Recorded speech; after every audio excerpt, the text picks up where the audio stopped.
شفا وایسته،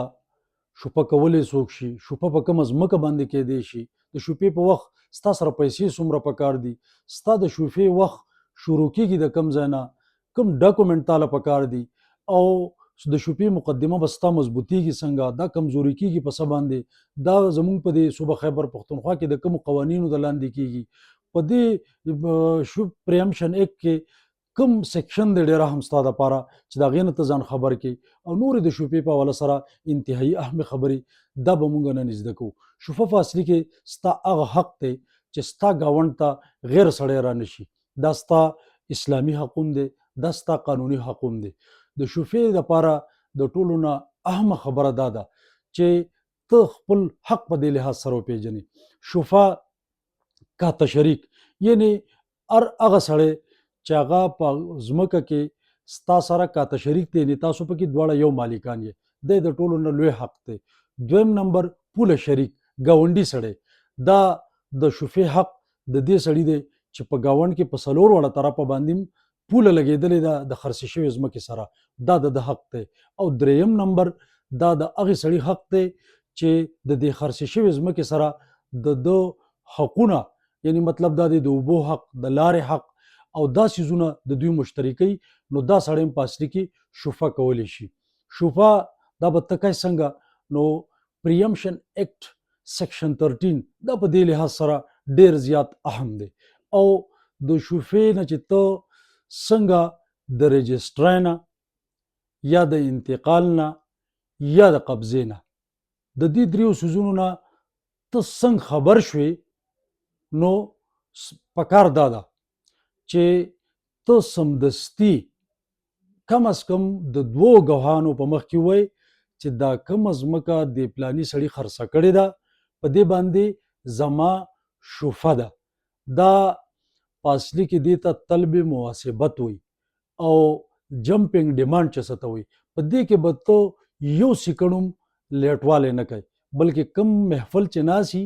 نو دا به ته سمدستي د هغې په مخ کې کوي. او بیا به ته پټوارخانې ته ځې، کمپیوټر سنټر ته به ځې، که فرض کا ته کاته شریکې پایې کې، یعنی مطلب دا دی ستا ورور ستا د پلار نه چې کومه ځمکه پاتې شوې یا تاسو مشترکه وئ، یا هسې هم دوه ملګري دي خو یو ځای ځمکه اخیستې ده، دوی دواړه په یو خسره کې مالکان دي، نو صرف فرد به دی رالي، او که نه دی پوله شریک دی، نو بیا به دی ورسره د پټواري نه عکس هم رالي، او دا به تاسو راواخلئ. انتقال تاسو ته د پټواري نه به تاسو د هغې حواله راوالی، او هغه انتقال به تاسو د اوکې یا ایډیکې نه تاسو راواخلئ، او دا ډاکومنټس به تاسو سره د دې خپلو ګواهانو تاسو به وکیل له راشئ. تاسو به بیا بل یو کار د شفې دپاره ډېر هم کوئ چې هغې ته طلب اشهاد وایي، او په رجسټر ډاک باندې به ته یو نوټس دغې اغستونکي سړي ته لیږې چې دا تا کومه ځمکه اغستې ده، په اصلي کې زه په دې کې کاته شریک یم، نو دا ته ماله راکړه. او دغه نوټس چې ته کوم په رجسټر ډاک لیږې، په دې کې ډېر اهم څیز دی، او په دې وجه بیا ستا شفه کمزوری کیدی شي. د هغې لپاره ضروري خبره دا ده اوریجنل نوټس دا به تا هغه ته لیږې، او د هغې فوټوکاپي لکه پروویژنل نوټس چې دی دا به په اصلي کې تا ته پاتې کیږي. او ښه خبره دا ده چې دا ته اټیسټ کې دا نقل ومو او دا اصل ومو، او کومه رجسټري چې ته په هغې درست پته باندې د چا وکړې، نو چې د ډاکخانې نه بیا تا هغه ایډي کارډ دا ډېر زیات اهم دی، بلکې ډاکخانې والا ته ورسره ته دا درخواست هم وکړې چې دا ایډي کارډ پکار دا چې د هغې خاص چا په نوم چې انتقال یا رجسټري شوې ده، نو چې هغه د هغه نه ته دا دستخط کړې، او د دستخطۍ په وخت باندې د هغه شناختي کارډ نمبر او د هغه ټلیفون نمبر او د هغه دستخط پلس فنګر پرنټ، دا څیزونه چې په ایډي کارډ باندې تا د ډاکخانې بابو ته ووایي چې دا تا ته راواخلي، نو یو دا پروسس وشي. او بیا د دې سره سره ته طلب خصومت چې څه ته وایي په عدالت کې کیس داخل کې، نو دا درې طلبات دي ډېر اهم، خو ما چې یو ذکر خو کو د کاته شریک مالک په حواله سره، خو دویم نمبر پوله شریک. نو چې ته پوله شریک او دریم نمبر دغه حقوق او اسایش چیز ته چې دا ستاسو مشترکي، نو دا سړی دا پروسس بوکي او دا په اصلي کې د شفې د کیس لپاره انتهایی ضروری دي. دا ټول کار چې دی نو دا within 120 days 120 days دا پکې ډېره هم دي. ګورې 4 میاشتې هم نه ښه، ځکه چې د 31 میاشتو په دې کې راځي. د قانون مطابق 120 ورځې کې به دننه دا پروسس تاسو کوئ. او کله چې تاسو دا لومبې یو طلب وکئ د جمپینګ ډیمانډ والا، نو within 14 days به کوشش تاسو کوئ چې بیا تاسو نوټس طلب اشهاد چې دی چې دا تاسو بیا هغې اغوستونکي سړي ته وکړئ. دا د شپې دپاره ډېره زیاته اهم خبره ده. خو په اخره کې یو خبره زه تاسو ته کومه چې په هغې کې مقدمه د شفې کمزوري کېږي. دا لومبنی خاص کر دا جمپینګ ډیمانډ دا محفل خلک مس کي، او دا محفل چې کله مس کي بلکې ایون دا په دې کې انفارمر چا چې تا ته اطلاع کړې ده، ته چې په کوم سورس خبر شوې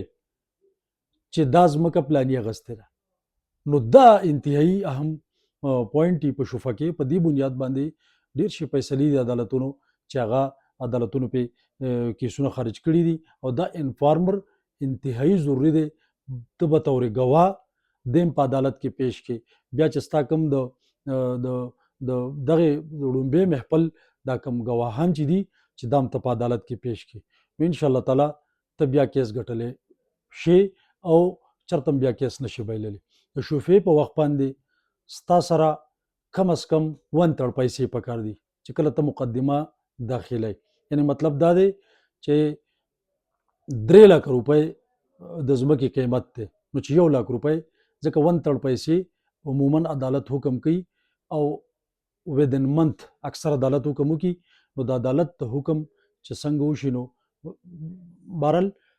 ودن منت دا پیسې د عدالت د حکم مطابق جمع کول پکاري. که چېرې دا پیسې تا د عدالت د دې پیسو هر څومره حکم کولی شي، دا د عدالت خوښه ده، خو دا ده چې تا ته کوم حکم وکړي او پیسې ته په ټایم باندې جمع نه کړي، نو هم ستا مقدمه دا بیا عدالت خارجولی شي. شفا دا چونکې اهم کیس دی، اهم مقدمه ده، اهم کار دی، بلکې اهم حق دی ستا دپاره، ځکه چې ستا د ورور ځمکه، ستا د خور ځمکه، ستا د کور د خلکو ځمکه بل سړی وانخلي او داسې ګاونډي ستا خواته رانشي چې ته پې بیا پیمانه ستومانه. شفا دا په زرعي ځمکه باندې هم کیدی شي، دا په آبادي باندې هم کیدی شي، دا په دکان باندې هم کیدی شي. یعنی اموویبل پراپرټیز په دې حواله سره چې دي نو په دې کې شفا کیدی شي. ځینې آبادو باندې په ځینې جایدادونو باندې شفا نشي کیدی، دا ورته انشاءالله تعالی په نیکسټ ویډیو کې وایم. او زما درخواست دا دی چې تاسو خپل څه مسایل تاسو په کمنټس کې ویلی شئ، او دا به انشاءالله تعالی موږ به کوشش دا کوو چې په باندې کمنټس جوړ کړو. او د شفې په حواله سره زما به کوشش دی چې کوم اهم مقدمات دي د عدالتونو د آنریبل سپریم کورټ او های کورټ، زما به کوشش دی چې دا زه ټایم په ټایم تاسو ته په کمنټس کې در کوم. وما علینا الا البلاغ.